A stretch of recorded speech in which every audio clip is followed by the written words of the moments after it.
చూడండి, మన మూలవాక్యాలు ఒకసారి గమనించుకున్నట్లయితే అట్రిబ్యూట్స్ ఆఫ్ గాడ్ అనే అంశంలో మన మూలవాక్యాలు ఒకసారి గమనించుకున్నట్లయితే హోషేయ గ్రంథము 6వ అధ్యాయము 3వ వచనం. హోషేయ గ్రంథము 6వ అధ్యాయము 3వ వచనం. యెహోవాను గుర్చిన జ్ఞానము సంపాదించుకొందుము రండి, యెహోవాను గుర్చిన జ్ఞానము సంపాదించుకొనుటకు ఆయనను అనుసరించుదము రండి. యెహోవాను గుర్చిన జ్ఞానము సంపాదించుకొనుటకు రావాలి అంట ఆయన యొద్దకు. యెహోవాను గుర్చిన జ్ఞానము సంపాదించుకొనుటకు ఆయనను అనుసరించవలసిన అవసరత ఉంది. యోహాను సువార్త 17వ అధ్యాయము 3వ వచనం. యోహాను సువార్త 17వ అధ్యాయం 3వ వచనము. అద్వితీయ సత్య దేవుడు అయిన నిన్నును నీవు పంపిన యేసుక్రీస్తును ఎరుగటయే నిత్య జీవం. అద్వితీయ సత్యదేవుడు అయిన నిన్ను నీవు పంపిన యేసుక్రీస్తు గురించి తెలుసుకోవడమే మా జీవితాలకి ఏంటయ్యా? నిత్య జీవము. అంత మాత్రమే కాదు, ఇర్మియా గ్రంథము 9వ అధ్యాయం 24వ వచనం. ఇర్మియా గ్రంథము, అతిశయించువాడు దేనిని బట్టి అతిశయింపవలెననగా భూమి మీద కృప చూపుచు నీతి న్యాయములు జరిగించుచున్న యెహోవాను నేనే అని గ్రహించి నన్ను పరిశీలనగా తెలుసుకొనుటను బట్టియే అతిశయింపవలెను. అట్టి వాటిలో నేను ఆనందించువాడనని యెహోవా సెలవిచ్చుచున్నాడు. ఆయన గురించి తెలుసుకునే విధానమును బట్టే మనం అతిశయించాలి గాని ఈ భూలోకంలో కలిగి ఉన్న ఆస్తులను బట్టి కానివ్వండి, అంతస్తులను బట్టి కానివ్వండి, ఇతర ఏ విలువైన వస్తువులను బట్టి అయినా సరే మనం అతిశయించడానికి వీలు లేదంట. ఆయన గురించి తెలుసుకుంటున్న విధానమును బట్టే మనం అతిశయించాలంట. ఆయన్ని తెలుసుకుంటున్న విధానమును బట్టే దేవుడు కూడా మన యందు సంతోషము కలిగి ఉంటారంట. కాబట్టి యెహోవాను గుర్చిన జ్ఞానము సంపాదించుకుందాము రండి, యెహోవాను గుర్చిన జ్ఞానము సంపాదించుకున్నటకు ఆయనను అనుసరించుదాము రండి అని హోషేయ గారు సెలవిస్తున్నట్లుగా మనము చూస్తూ ఉన్నాం. మన దేవుడి గురించి తెలుసుకోవాల్సిన అవసరత మనందరికీ కూడా ఉంది. మన దేవుని యొక్క గుణములు, లక్షణములు ఏమిటి, ఆయన గురించి మనం తెలుసుకోవాల్సిన అవసరత మనకి ఉంది. ఆయన గురించి మనం గుర్తెరిగినప్పుడే, తెలుసుకున్నప్పుడే ఆయనేంటో మనకు అర్థమవుతాడు, ఆయనేంటో మనకు తెలుస్తాడు. అప్పుడే ఆయనతో మనం సహవాసము చేయగలుగుతాం. ఆయనేంటో మనకు తెలియనప్పుడు ఆయనతో కలిసి మనం సహవాసం చేయలేము, ఆయనతో కలిసి మనం నడవలేము. కాబట్టి ఆయన యొక్క గుణములేంటి, ఆయన యొక్క లక్షణములేంటి అన్నది మనము గుర్తెరగాలి. కాబట్టి గత 4-5 వారాల నుంచి మనము మరి అట్రిబ్యూట్స్ ఆఫ్ గాడ్ అనే అంశంలో దాదాపుగా 20 పాయింట్లు మనము మరి ధ్యానించుకుంటూ వచ్చాము. ఈరోజు ఆఖరి వారముగా 5 పాయింట్లు మిగిలి ఉన్నాయి. ఈ 5 పాయింట్లతో మొత్తం ఎన్ని అవుతాయండి? 25 అవుతాయి. అయితే అట్రిబ్యూట్స్ ఆఫ్ గాడ్ లో చాలా ఉన్నాయి ఇంకా దేవుని గురించి తెలుసుకోవాల్సినవి, కానీ ప్రధానముగా కొన్నిటిని మనము తీసుకున్నాం కాబట్టి వాటి గురించి ధ్యానిస్తూ వచ్చాం. అయితే ఈరోజు గమనించండి, 21వ పాయింట్ గా మనం ఆలోచన చేస్తే అట్రిబ్యూట్స్ ఆఫ్ గాడ్ అనే అంశంలో 21వ పాయింట్ గా మనం గనక ఆలోచన చేస్తే దేవుడు రోషము కలిగిన వాడు. ఏంటండి?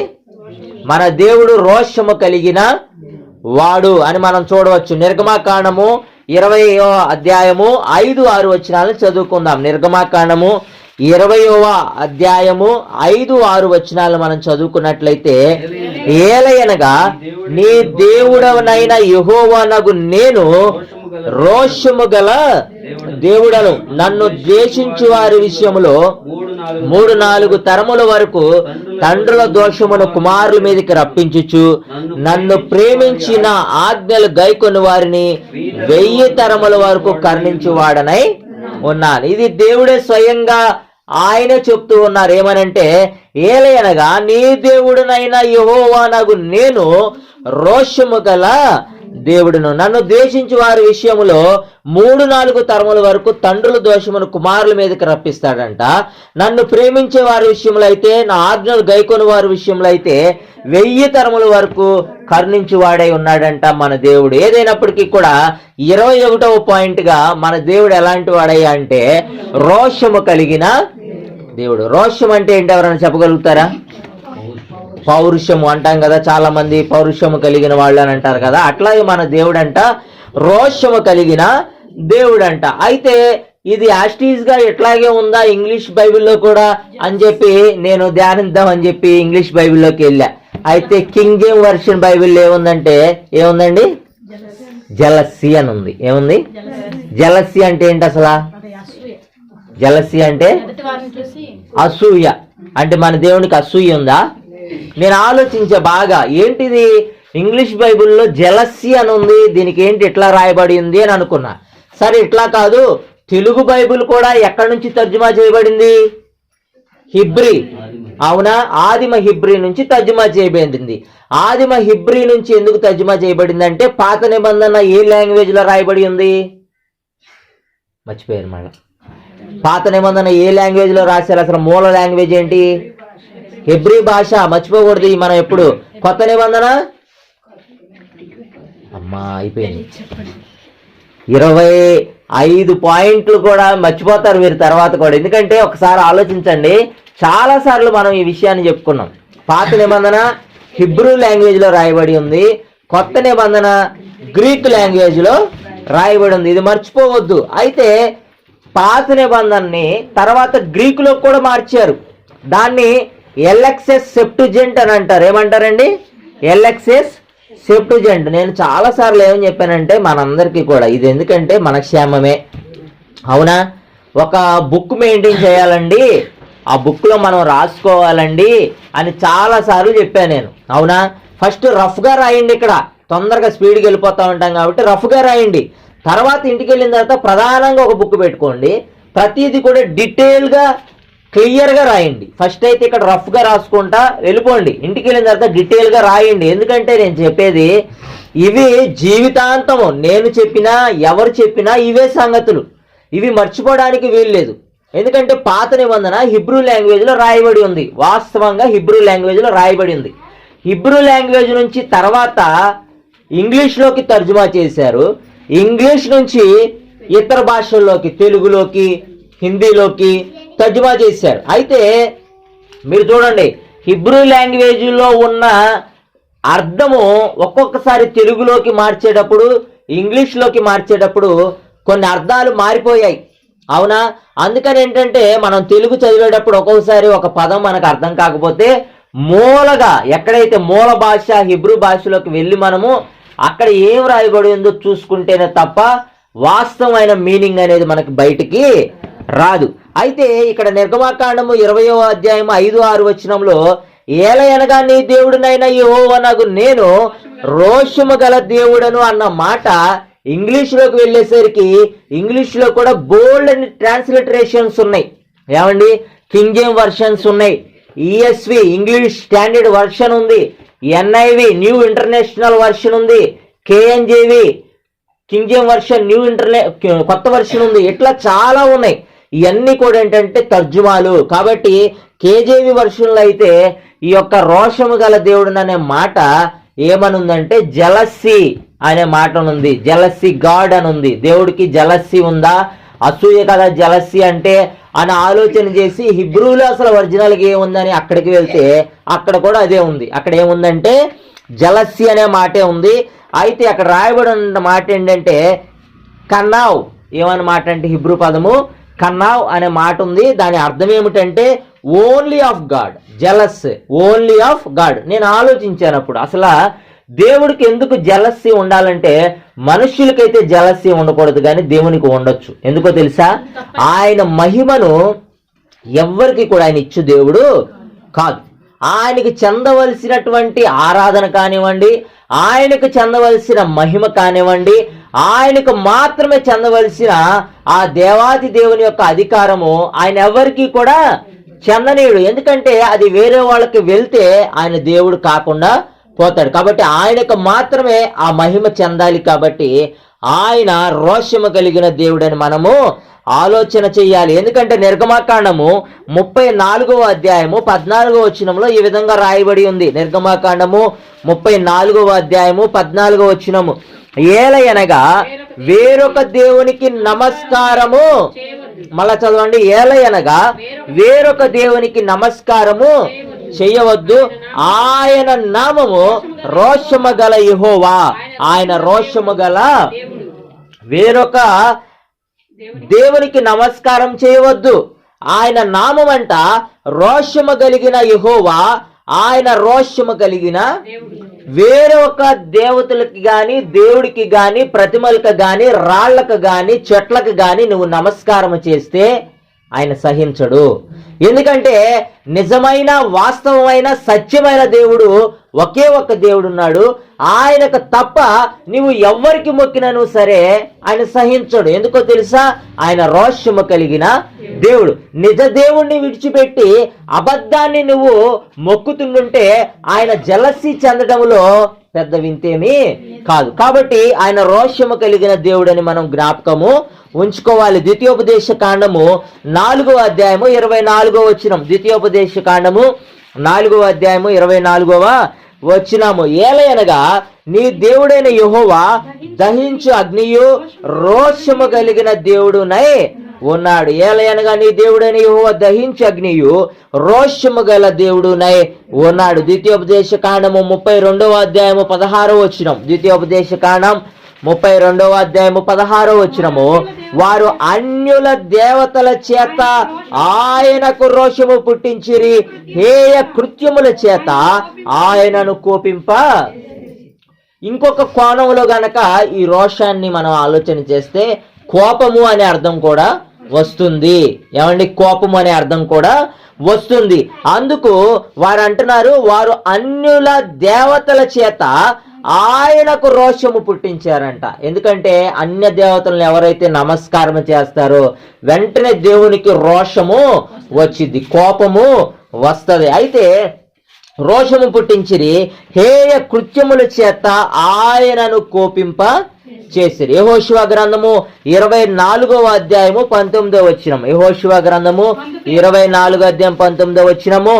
అందుకు యెహోవా పరిశుద్ధ దేవుడు, రోషము గల దేవుడు, ఆయన మీ అపరాధములను మీ పాపములను పరిహరింపని వాడు, మీరు ఆయనను సేవింప లేరు. అందుకు యెహోషువ అంటూ ఉన్నాడు, యెహోవా పరిశుద్ధ దేవుడు, రోషము గల దేవుడు, ఆయన మీ అపరాధములను మీ పాపములను పరిహరింపని వాడు. కాబట్టి ఎవరైనా సరే ఆయనను విడిచి, నిజ దేవుడిని విడిచి, సత్య దేవుడిని విడిచి, నిత్యము జీవించే దేవుణ్ణి విడిచిపెట్టి వేరే వాటికి గనక మనం నమస్కారం చేసినా, వేరే వాటిని గనక మనం పూజించినట్లయితే ఆయనకు కోపం వస్తుంది. ఆయన రోషము కలిగిన దేవుడు, మన పాపాలను ఆయన క్షమించడు అని జ్ఞాపకం మనము ఉంచుకోవాలి. కీర్తన గ్రంథము 79వ అధ్యాయం 5వ వచనం. కీర్తన గ్రంథము 79వ అధ్యాయం 5వ వచనంలో ఈ విధంగా రాయబడి ఉంది, యెహోవా ఎంతవరకు కోపపడుదువు, ఎల్లప్పుడూ కోపపడుదువా? నీ రోషము అగ్నివలే ఎల్లప్పుడూ మండునా? ఇక్కడ అంటూ ఉన్నాడు ఆ భక్తుడు, యెహోవా ఎంతవరకు కోపపడుదువు, ఎల్లప్పుడూ కోపపడుదువా? నీ రోషము అగ్నివలే ఎల్లప్పుడూ మండునా అని అడుగుతూ ఉన్నాడు. యెహెజ్కేలు గ్రంథము 39వ అధ్యాయము 25వ వచనం. యెహెజ్కేలు గ్రంథము 39వ అధ్యాయము 25వ వచనం మనం గమనించుకున్నట్లయితే, కాబట్టి ప్రభువగు యెహోవా సెలవిచ్చినదేమనగా, నా పరిశుద్ధ నామమును బట్టి రోషము కలిగిన వాడనై యాకోబు సంతతి వారిని చెరలో నుండి రప్పించేదను, ఇశ్రాయేలు అందరి ఎడల జాలి పడేదాను. ఇక్కడ మనం గమనించుకుంటూ ఉన్నాం 21వ పాయింట్గా, మన దేవుడు ఎలాంటి దేవుడు అండి? రోషము కలిగిన దేవుడు. God is jealous. ఆయన రోషము కలిగిన వాడు. ఎందుకో తెలుసా? మనుషులు అసూర్య ద్వేషభావాలు కలిగి ఉండడానికి వీళ్ళే, కానీ దేవుడు మాత్రం రోషము కలిగి ఉండవచ్చు. ఎందుకంటే ఆయనే నిజమైన దేవుడు, వాస్తవమైన దేవుడు, ఉనికిలో ఉన్నటువంటి నిత్య దేవుడు ఆయన. ఆయనను గనక మనం విడిచిపెట్టి ఇతర దేవతల తట్టు, ఇతర ఆ చెట్లకు కానీ రాళ్లకు కానీ మనం మొక్కితే గనక ఆయన సహించడంట. ఎందుకంటే మన పాపాన్ని ఆయన ఏమాత్రము కూడా క్షమించడంట. ఎందుకంటే ఆయన మాత్రమే దేవుడు. నిర్గమాకాండం 34:14 చదివాం కదా, ఏలయనగా వేరొక దేవునికి నమస్కారము, ముమ్మాటిగా చెప్తున్నాడు ఆయన, వేరొక దేవునికి నమస్కారము చేయవద్దు. ఆయన నామము రోషము గల యెహోవా, ఆయన రోషము గల, ఆయనకు కోపం వచ్చిద్దంట నువ్వు గనక వేరొక దేవునికి మ్రొక్కితే, ఆయనకి కోపం వచ్చే పనులు ఏమాత్రము కూడా మనము చేయకూడదు. ఆయన కుమారులుగా కుమార్తెలుగా ఆయన రోషము కలిగిన దేవుడు కాబట్టి నిన్ను సహించడు. కాబట్టి నువ్వు ఎవరైనా సరే నిన్ను ఫోర్స్ చేసి ఈ ఒక్కసారే పర్లేదులే, ఈ ఒక్కసారేలే, ఏం కాదులే, ఏం జరగదులే అని ఎన్ని ప్రలోభాలకు మనల్ని గురిపెట్టినప్పటికీ కూడా మన దేవుడు రోషము కలిగిన దేవుడు అని జ్ఞాపకం ఉంచుకుని మనము మన దేవునికి కోపము తెప్పించే పనులు ఏమీ కూడా చేయడానికి వీలు లేనే లేదు. కాబట్టి మన దేవుడు ఎలాంటి వాడండి? రోషము కలిగిన దేవుడు. 22వ పాయింట్గా మనం చూసుకున్నట్లయితే యాట్రిబ్యూట్స్ ఆఫ్ గాడ్ అనే అంశంలో 22వ పాయింట్గా మనం గమనించుకున్నట్లయితే God is redeemer. God is redeemer అంటే ఆయన రక్షకుడు. మనకెవరండి? ఆయన రక్షకుడు. మన దేవుడు ఎలాంటి వాడు? రక్షకుడు అని మనము గుర్తెరగాలి. 2 సమూయేలు గ్రంథము 22వ అధ్యాయము 2-3 వచనాలు చదువుకున్నట్లయితే 2 సమూయేలు గ్రంథము 22వ అధ్యాయము 2-3 వచనాల్లో దావీదు మహారాజు ఈ రీతిగా మాట్లాడుతూ ఉన్నాడు. చదవండి. యెహోవా నా శైలము, నా కోట, నా రక్షకుడు, నా దుర్గము, నేను ఆయనను ఆశ్రయించుదును. నా కేడము, నా రక్షణ శృంగము, నా ఉన్నత దుర్గము, నా ఆశ్రయస్థానము, ఆయనే నా రక్షకుడు, బలాత్కారుల నుండి నన్ను రక్షించువాడవు. దావీదు మహారాజు సౌలు మహారాజు చేత తరమబడి తప్పించిన తర్వాత దావీదు మహారాజు గారు అంటున్నటువంటి మాటలు ఇవి. ఆయన పాటగా కీర్తనగా పాడుతూ ఉన్నాడు దావీదు మహారాజు. ఏమనంటే, యెహోవా నా శైలము, నా కోట, నా రక్షకుడు. అంతే మాత్రమే కాదు, 3వ వచనం ఆఖరిలో చూస్తే ఆయన నాకు రక్షకుడు, బలాత్కారుల నుండి నన్ను రక్షించువాడవు నీవే. మన యెహోవా ఎవరంటే రక్షకుడు. God is redeemer. 22వ పాయింట్గా గాడ్ ఈజ్ రెడీమర్. ఆయన మన రక్షకుడంట.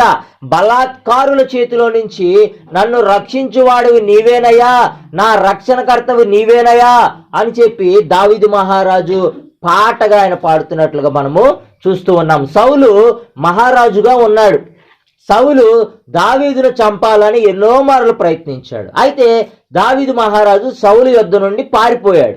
ఈ పారిపోయి ఆయన చేతిలో నుంచి తప్పించిన తర్వాత దావీదు గారు పాడుతున్నటువంటి పాట ఇది. ఎందుకంటే బలవంతుల చేతిలో నుంచి నన్ను రక్షించువాడవి నీవేనయ్యా, నీవే నా కోట, నీవే నా రక్షకుడవు, నీవే నా దుర్గము, నేను ఆయన ఆశ్రయించుదును.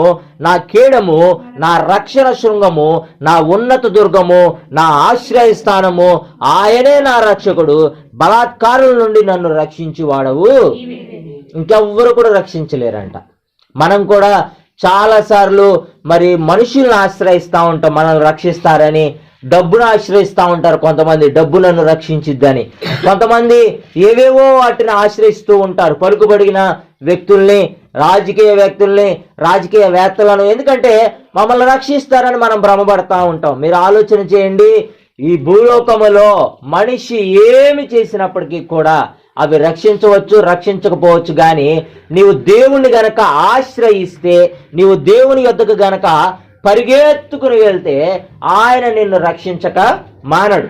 ఆయన ఖచ్చితంగా నీవున్న పరిస్థితిలో ఆయన నీకు రక్షణకర్తగా మారతాడు. నీవున్న బాధను అర్థం చేసుకుని నిన్ను రక్షిస్తాడు.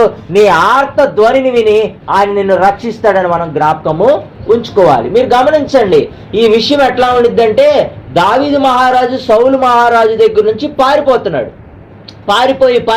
పారిపోయి సౌలు మహారాజు అయితే దావీదు గారిని చంపాలని నానా రకాలుగా ప్రయత్నించాడు. అనేక మంది సైన్యాన్ని అరణ్యములోకి పంపించి దావీదు ఎక్కడ కనబడితే అక్కడ నాకు కబురు పంపించండి, నేను వచ్చి చంపుతానని చాలా వెయిట్ చేస్తున్నాడు సౌలు మహారాజు.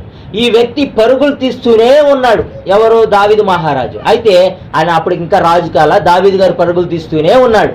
ఇప్పుడు దావీదు సౌలు చేతిలో నుంచి తప్పింపబడిన తరువాత పాడుతున్నటువంటి పాట. ఆయన ఏమన్నాడు తెలుసా? ఇక్కడ జాగ్రత్తగా ఆలోచించండి.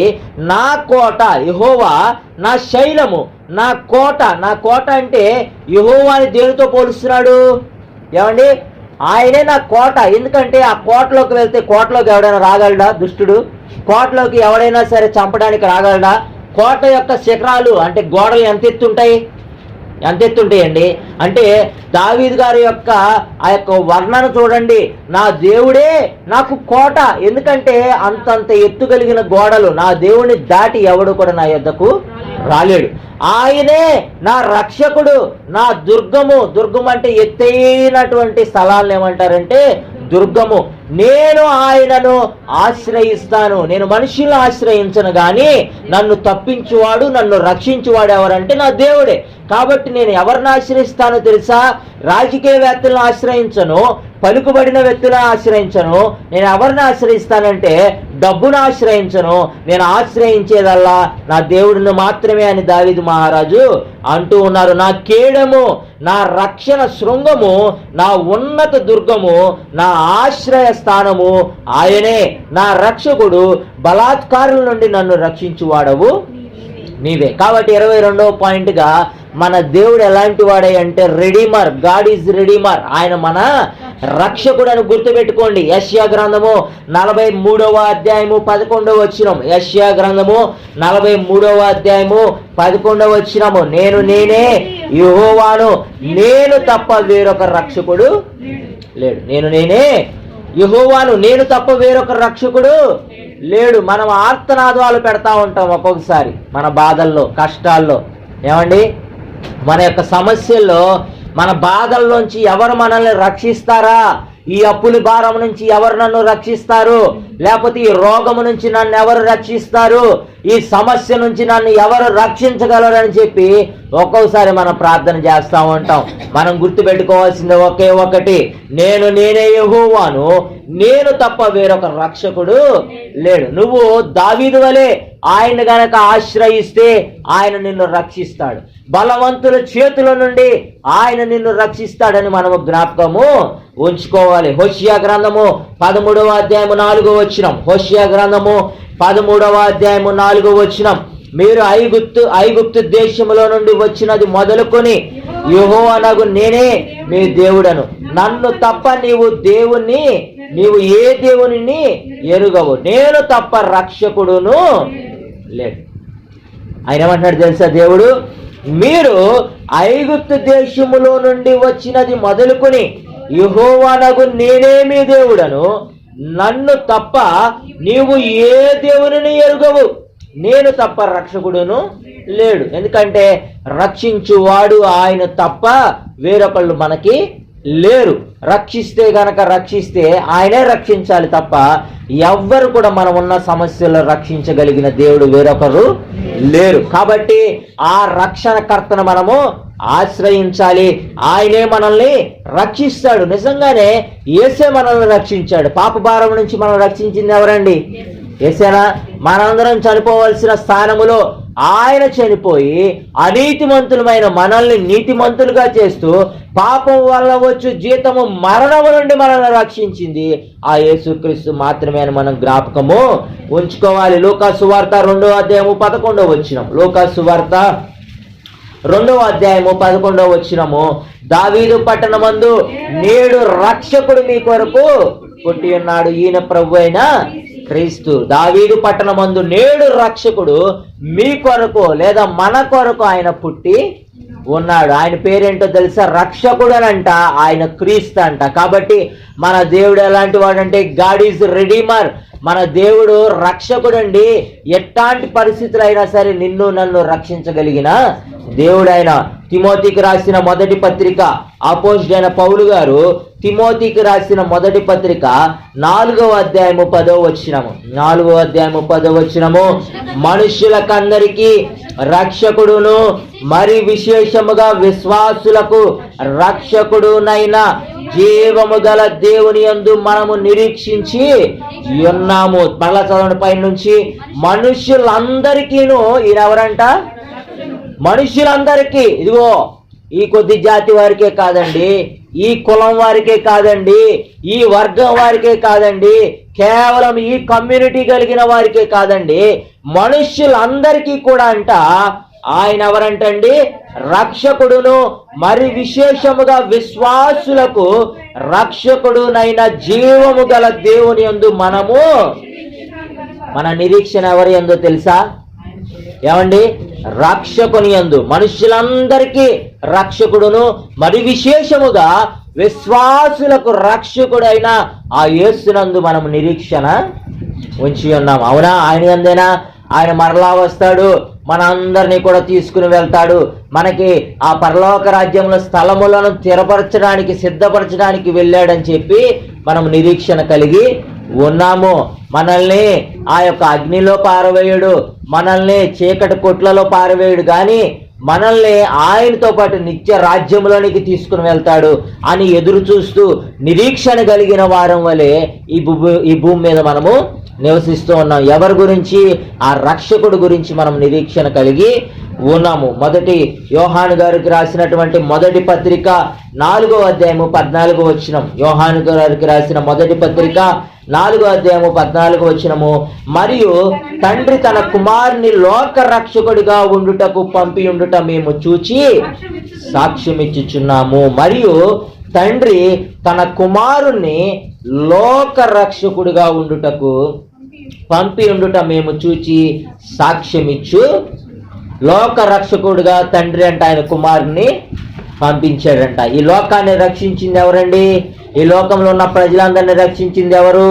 యేసయ్యే. కాబట్టి మనం 22వ పాయింట్గా గాడ్ ఈజ్ రిడీమర్, ఆయన మన రక్షకుడు. నీవు ఎట్లాంటి పరిస్థితిలో ఉన్నా సరే నీవు ఆయనను ఆశ్రయించగలిగితే ఆయన నిన్ను రక్షిస్తాడని జ్ఞాపకము ఉంచుకోవాలి. దావీదు మనుష్యులను ఆశ్రయించలేదు, డబ్బుని ఆశ్రయించలేదు, పలుకుబడిన వారిని ఆశ్రయించలేదు, ఏదో ఆయుధాలనే వాటిని ఆశ్రయించలేదు, కానీ సైన్యాన్ని ఆశ్రయించలేదు, కానీ దేవుణ్ణి ఆశ్రయించాడు.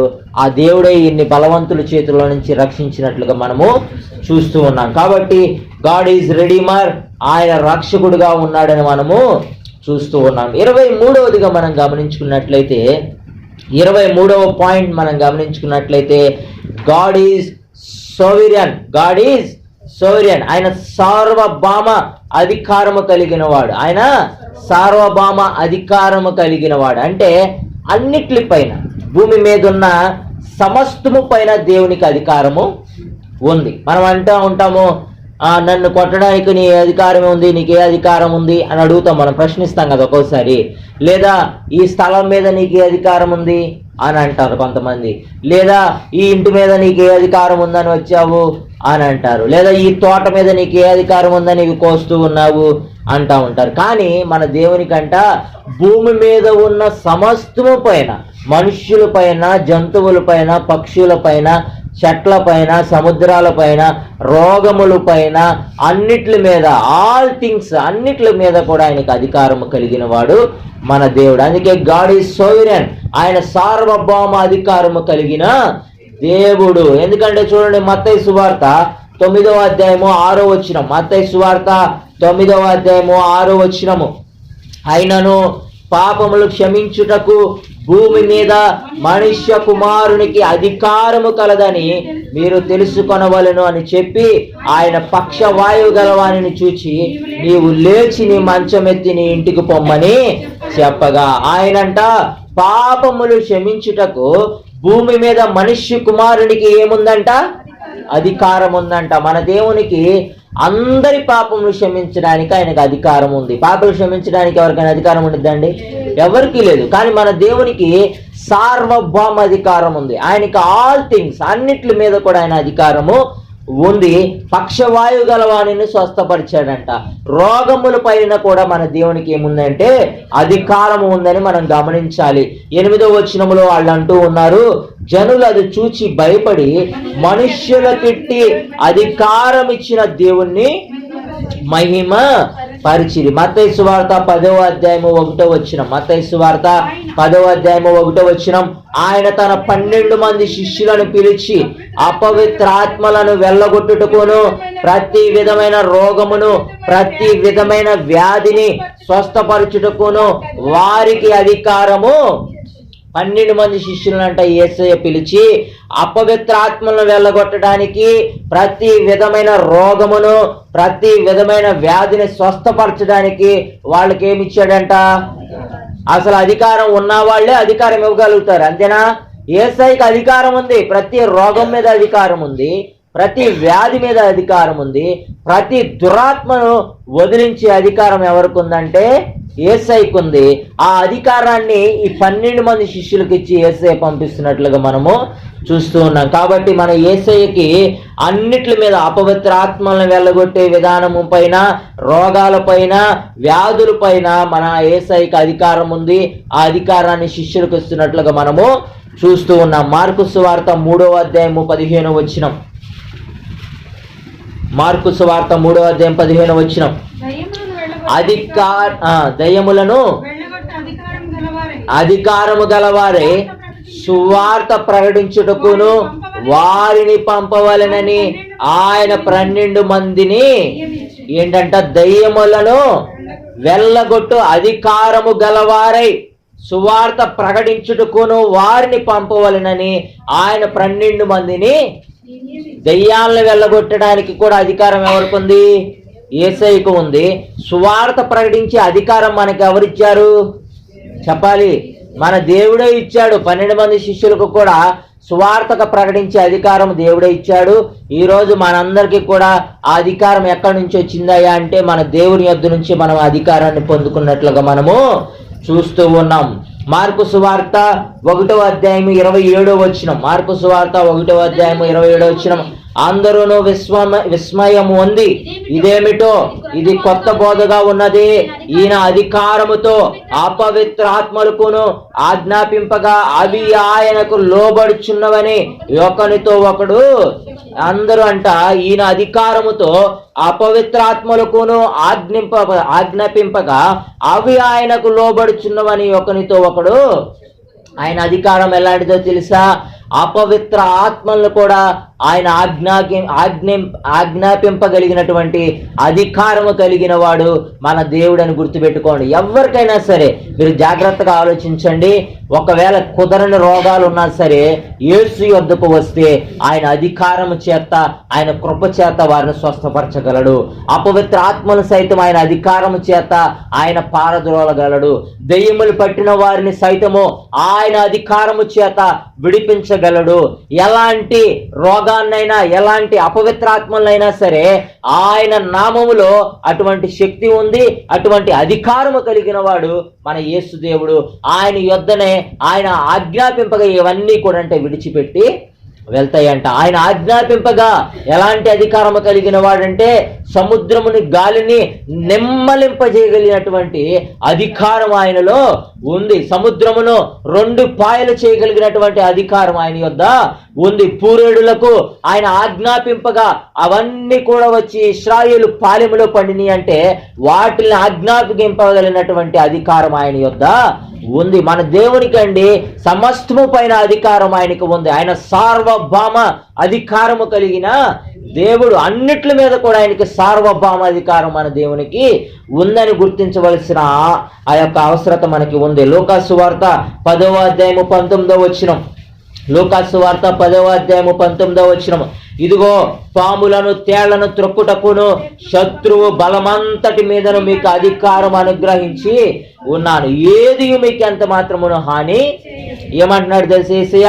ఇదిగో పాములను, తేళ్లను త్రొక్కుటకు శత్రువు బలమంతటి మీదను, అనగా సాతాను బలమంతటి మీదను మీకు అధికారం అనుగ్రహించి ఉన్నాను. ఏది మీకు ఎంత మాత్రమును హాని చేయదు. పౌలు ఒకానొకసారి ఒక ద్వీపములో కట్టెలు వేరి చలిమంట కాస్తానికి కట్టెలు వేరుతూ ఉంటాడు.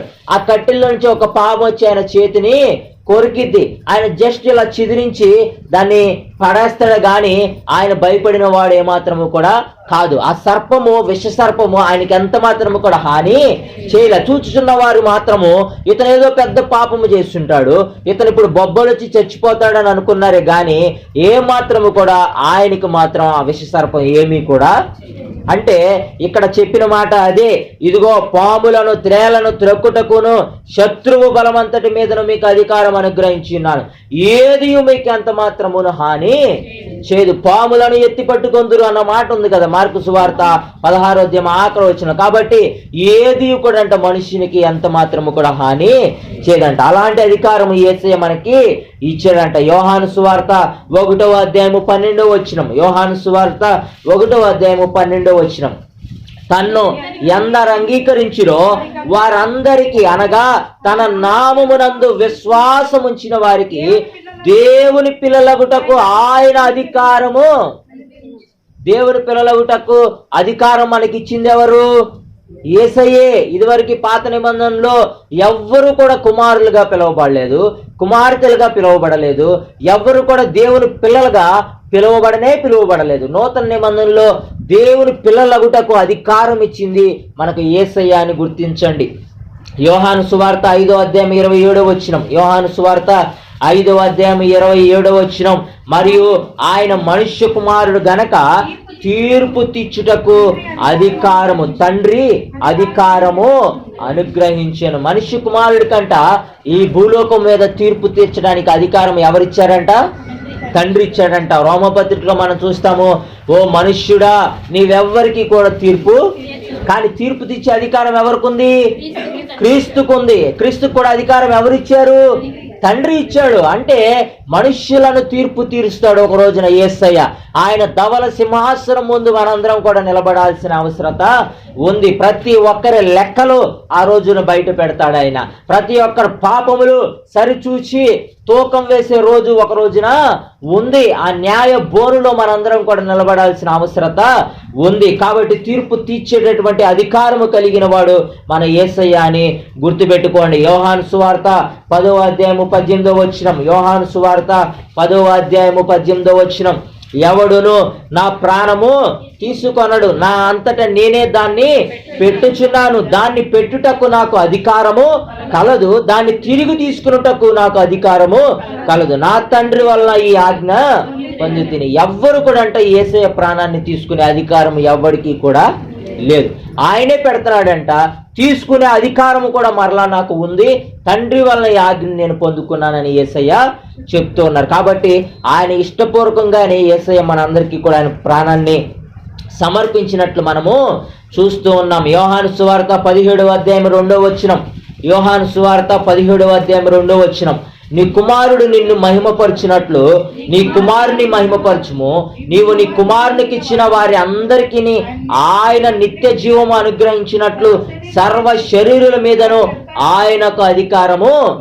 సర్వ శరీరుల మీద యేసయ్యకు తండ్రి అధికారము ఇచ్చాడంట. సర్వ శరీరుల మీద కూడా మన దేవునికి అధికారము ఉంది. మనం మొదటిగా చెప్పుకున్నాం కదా, ఈ భూమి మీద ఉన్న సమస్తము పైన దేవునికి అధికారము ఉంది అని మనము గమనించాలి. యోహాను సువార్త 19వ అధ్యాయము 11వ వచనం, యోహాను సువార్త 19వ అధ్యాయం 11వ వచనం, అందుకు యేసు పై నుండి నీకు ఇయ్యబడి ఉంటేనే తప్ప నా మీద నీకు ఏ అధికారమును ఉండదు, అందుచేత నన్ను నీకు అప్పగించిన వానికి ఎక్కువ పాపము. పిలాతు తోటి యేసయ్య మాట అంటూ ఉన్నారు. ఇదిగో పిలాతు అంటూ ఉన్నాడు, నిన్ను విడిపించడానికి నాకు అధికారం ఉంది. 10వ వచనంలో అంటా ఉంటాడు, నిన్ను సిలువ వేయటకు నాకు అధికారము కలదని నీవు వెరుగవా అని యేసయ్యతో అన్నప్పుడు యేసయ్య అంటూ ఉన్నాడు, అందుకు యేసు పైనుండి నీకు ఇయ్యబడి ఉంటేనే తప్ప నా మీద నీకు ఏ అధికారమును ఉండదు, అందుచేత నన్ను నీకు అప్పగించిన వారికి ఎక్కువ పాపము కలదు. మనకి పై నుంచి అధికారం, దేవుని యొద్ద నుంచి ఏ అధికారమైనా సరే భూమి మీద ఉన్న ప్రజలకు ఇవ్వబడుతుందని జ్ఞాపకము ఉంచుకోండి. ఈ భూమి మీద ఉన్న ప్రతి జీవి పైన కూడా యేసయ్యకు మన దేవునికి అధికారము కలదు. ఆఖరిగా రెఫరెన్స్ చదవండి, 9వ అధ్యాయం, రోమిలికి రాసిన పత్రిక 9వ అధ్యాయము 20-21 వచనాలు చదువుదాం. రోమిలికి రాసిన పత్రిక 9వ అధ్యాయము 20-21 వచనాలు, అవును గాని ఓ మనుష్యుడా దేవునికి ఎదురు చెప్పుటకు నీవెవడవు, నన్నెందుకు ఇలాగు చేసితువని రూపింపబడినది రూపించిన వానితో చెప్పునా, ఒక ముద్దలో నుండి ఒక ఘటము ఘనతకును ఒకటి ఘనహీనతకును చేయుటకు మంటి మీద కుమ్మరి వానికి అధికారము. ఈ మాట ఏంటో తెలుసా అండి, చాలా మంది మనుషులు ఏమంటారు తెలుసా, అయ్యా నన్నెందుకు ఇలా చేసావు, నాకెందుకు స్వస్థత ఇవ్వట్లా, నన్నెందుకు ఈ అప్పుల భారంలో ఉంచావు, నా ఇంట్లో ఎందుకు ఇలా గొడవలు జరుగుతూ ఉన్నాయి, నా గృహంలోని ఎందుకు నెమ్మది లేదు, నాకెందుకు ఇలా నా బిడ్డలు ఈ రీతిగా ప్రవర్తిస్తూ ఉన్నారు, ఎందుకు నా కుటుంబంలోనే ఈ సమస్యలు, ఎందుకయ్యా అని అనేక మార్లు అడుగుతూ ఉంటాం కదా. దానికి కలిగిన ఒకటే ఒక సొల్యూషన్ మాట ఏంటంటే, ఈ రోమిలికి రాసిన పత్రిక 9 అధ్యాయము 20-21 వచనాలు, అవును గాని ఓ మనుష్యుడా దేవునికి ఎదురు చెప్పుటకు నీవెవడవు, నన్నెందుకు ఇలాగు చేసితివని రూపింపబడినది. రూపింపబడినదంటే మనందరినీ కూడా ఆయన రూపించాడు. రూపించిన వాడితో చెప్పున ఒక ముద్దలో నుండియే ఒక ఘటము ఘనతకును, అంటే ఒక ముద్దలో నుండే కొంతమందినేమో దేవుడు ఘనతకి చేస్తాడంట. ఒకటి ఘనహీనతకును చేయుటకు మంటి మీద కుమ్మరివానికి అధికారము లేదా? ఏమండి, కుమ్మరివాడు మట్టితోటి రకరకాల పాత్రలు చేస్తూ ఉంటాడు. ఒక పాత్ర చిన్నగా చేస్తాడు, అది ఘనహీనమైనదిగా అమ్మబడిద్ది. ఒక పాత్ర చాలా విలువైనదిగా చేస్తాడు, ఆ పాత్రని ఘనమైనదిగా అమ్మబడిద్ది. ఇప్పుడు మంటివానికి అంటే మట్టిని తయారు చేసే కుమ్మరివానికి అధికారం లేదా? మంటి మీద చేసేవానికి అధికారం ఉందా లేదా? కాబట్టి ఈ చెయ్యబడినటువంటి పాత్ర ఏదైతే ఉందో అది ఇలా అడగకూడదంట. ఏమని? ఇక్కడ పై వచనం ఉంది, 20వ వచనంలో, నన్నెందుకు ఇలాగూ చేసితివని రూపింపబడినది రూపించిన వానితో చెప్పునా? అడగవచ్చా అండి? అసలు అట్లా అడగడానికే వీలు లేదంట. నన్నెందుకు ఇలా చేసావయ్యా అని రూపింపబడినది రూపించిన వానితోటి క్వశ్చన్ చేయడానికి వీలు లేదంట. ఎందుకంటే సమస్త మనుష్యుల మీద తండ్రి యేసుక్రీస్తు ప్రభువు వారికి అధికారము ఇచ్చాడు. ఆయన మనుష్యుల్ని ఏమి చేయాలంటే అది చేస్తాడంతే. ఏది చేసినా మేలు కొరకే చేస్తాడు, కానీ మనల్ని నష్టపరచడానికి మాత్రం ఆయన ఎంత మాత్రము కూడా చేయడు. కాబట్టి నన్నెందుకు ఎలాగూ చేసావయ్యా అనడానికి వీలు లేనే లేదు. కాబట్టి 23వ పాయింట్గా గాడ్ ఈజ్ సోవరెన్, ఆయన సార్వభౌమాధికారము కలిగిన దేవుడు. ప్రతి అపవిత్రాత్మ మీద, రోగము మీద, ప్రతి సమస్య మీద, దయ్యముల మీద, అన్నిటి మీద కూడా ఆయనకు అధికారం కలదని మనం గుర్తెరిగి ఆయన్ని మాత్రమే ఆశ్రయించేవారుగా మనము ఉండాలి. ఏ రోగాన్నైనా సరే ఆయన అధికారంతో విడిపించగలడు. ఏ దయ్యాన్నైనా సరే ఆయన రోగముతో మనల్ని, ఆయన అధికారంతో మనల్ని విడిపించగలడు. ఎటువంటి చేతబడి శక్తులైనా సరే ఆయన అధికారముతోటి మన మీద ఉన్న దురాత్మలను ఆయన విడిపించగలడని గుర్తెరిగి ఆయన్ని మాత్రమే ఆశ్రయించేవారుగా మనము ఉండాలి. God is sovereign.